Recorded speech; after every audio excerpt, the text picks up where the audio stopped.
சாத்தியமா 200+ இலக்கு திமுகவுடைய இலக்கு? அது சாத்தியப்படுவதற்கு 3 காரணிகள் தேவை. ஒன்று, ஒரு வலுவான நேரேட்டிவ். ஏதாவது ஒரு வகையில் எலெக்ஷன் என்பது 2 காரணிகளுக்கு இடையில அமையணும். இன்னொன்று வலுவான கூட்டணி, அது அனைவருக்கும் தெரிந்த விஷயம்தான். 3வது, பெரிய அளவுக்கான மல்டி கார்னர்டு கண்டெஸ்ட் இருக்கக்கூடாது. இந்த 3 காரணிகளையும் வச்சு நம்ம அனலைஸ் பண்ணால் 71 2021 வரைக்கும் 50 ஆண்டு காலம். இந்த 50 ஆண்டு காலமும் நான் கிட்டத்தட்ட தேர்தல்களில் ஒன்று நேரடியாக பங்கெடுத்திருக்கிறேன், இல்லைன்னா பத்திரிகையாளராக ஒரு 45 வருடம் பார்த்துருக்கிறேன். 91 to 2021 மட்டும் நம்ம ஒரு தரவுக்கு எடுத்தால் பொருத்தமாக இருக்கும். என்ன காரணம்னா, அதிமுக திமுக இந்த கூட்டணிகள் இது எல்லாமே கிட்டத்தட்ட அதே மாதிரியான ஒரு நிலைமையில தான் இப்போ இருக்கு.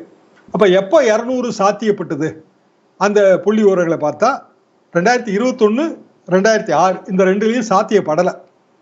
அதாவது 2021 159 தான் ஆளுங்கட்சி கூட்டணி, 2006 161, 160க்கு ரவுண்டா தான் அந்த ரெண்டுமே அமைஞ்சிருக்கு.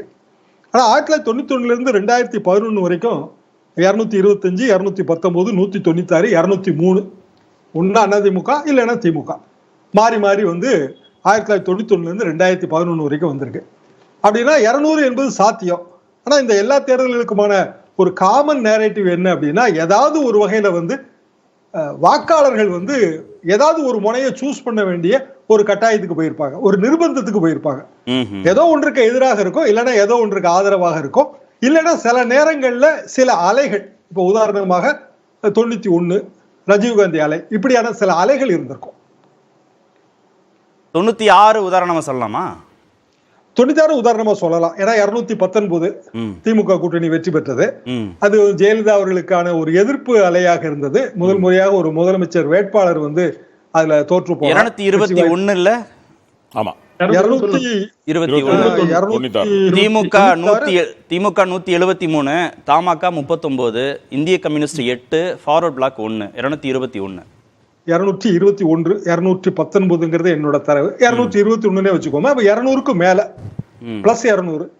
இந்த 200ங்கிறது சாத்தியம்தான். ஆனா அந்த ஒரு பெரிய நேரேட்டிவ் அதுல செட் ஆகணும். ஒரு பெரிய வெறுப்பு இருக்கணும், இல்லைன்னா ஒரு பெரிய ஆதரவு இருக்கணும், இல்ல பெரிய அனுதாபம் இருக்கணும். இப்படியான ஒரு நேரேட்டிவ் தேவை. இப்போ 1980 அந்த காலகட்டத்தில் 162, அதாவது ஆளுகிற ஆண்டு கொண்டிருந்த எம்ஜிஆர் அவர்கள் அரசு டிஸ்மிஸ் ஆயிருச்சு. டிஸ்மிஸ் ஆன பிறகு நடந்த தேர்தல், இந்திரா காந்தியும் கலைஞரும் கூட்டு ஆளுக்கு 117 சீட்டு. அது அந்த கூட்டணி அரசு என்பதற்கு பெரிய வரவேற்பு இல்லை. எனவே அவர்களுக்கான வெற்றி கிடைக்கவில்லை. ஆனாலும் அதிமுக கூட்டணி என்பது 162 தான். எங்கள் கல்லூரி காலகட்டம் இறுதி ஆண்டு காமராஜர் தலைமையிலான கூட்டணி, காமராஜர் ராஜாஜி 1971 70 கூட்டணி அமையுது. ஆனால் அவர்களுக்கான அந்த ஃபீல்டு ஒர்க்குக்கு ராஜாஜியோட சுதந்திர கட்சி பெரிய அளவுக்கு ஃபீல்டு ஃபார்மேஷன் இல்லை. ஓரளவுக்கு காமராஜர் ஜெயிப்பாருங்கிற ஒரு உணர்வு இருந்தது. ராயப்பா போன்ற பெரிய அதிகாரிகள் எல்லாம் போய் தேர்தல் ரிசல்ட் வர்றதுக்கு முந்தையே காமராஜர் அவர்களை பார்த்தார்கள். நம்ம ரவீந்திரன் அவர்களுக்கு அந்த சினோரியா ரொம்ப நல்லா ஞாபகம் இருக்கும். ஆனால் திமுக மட்டும் 184 இடங்களை கைப்பற்றியது, கிட்டத்தட்ட 205, அதாவது பிளஸ் 200. இப்படி ஏதாவது ஒரு வகையில ஒரு பெரிய அளவுக்கான ஒரு இருமுனை போட்டியாக அது இருக்கணும். அதாவது களம் 3 முனையா இருக்கலாம், 4 முனையா இருக்கலாம். ஆனா 1-2 நம்ம செலக்ட் பண்ணும்போது ஏதாவது ஒரு அணிக்கான வாய்ப்பாக அது அமைய வேண்டும் என்பது எனது பார்வை. ஓகே, 96 உதாரணமா எடுத்துட்டோம்னா, பாமக தலைமையில திவாரி காங்கிரஸோடு இணைந்து சமூக நீதி கூட்டணி, மக்கள் ஜனநாயக கூட்டணி மதிமுக தலைமையில பாஜக தனிச்சு நின்னாங்க, கிருஷ்ணசாமி தனிச்சு நிற்கிறாரு, அப்புறம் காங்கிரஸ் தனிச்சு நிற்குது, அதிமுகவோட குமரியானந்தன் காங்கிரஸ் மட்டும்தான். அங்கேயும் பலமுனை போட்டி தானே, அது திமுக கூட்டணிக்கு சாதகமாக தானே இருந்தது. அப்போ தமாக கிட்டத்தட்ட காங்கிரஸ் தான். காங்கிரஸ் ஓட்டு வங்கிங்கிறது தமாக ஓட்டு வங்கியா இருந்தது. ப. சிதம்பரம் உள்ளிட்ட பெரிய தலைவர்கள், மூப்பனார் தலைமையிலான அந்த அணி. சோ காங்கிரஸ் ஜெயலலிதா தலைமையிலான அதிமுகவோடு காங்கிரஸ் கட்சி உறவு வைத்ததை கண்டித்து எழுந்த ஒரு கூட்டணி. அப்ப நான் ராஜ்பவன், சென்னாரெட்டி அவர்கள் கவர்னர், இன்னும் சொல்லப்போனால் இப்படியான ஒரு கூட்டணி அமைந்து விடக்கூடாதுன்னு ஆளுநர் அக்கறை செலுத்தினார். இப்போதைய ஆளுநர் எப்படி அரசியல்ல ஈடுபாடு காட்டினாரோ அப்போது சென்னாரெட்டி அவர்களும் ஈடுபாடு காட்டினார்கள். நரசிம்மராவ் அவர்களுக்கு ஒரு கொடும்பாவி ராஜ்பவன்ல தயார் செய்தோம், வைக்கோல் கொடும்பாவி.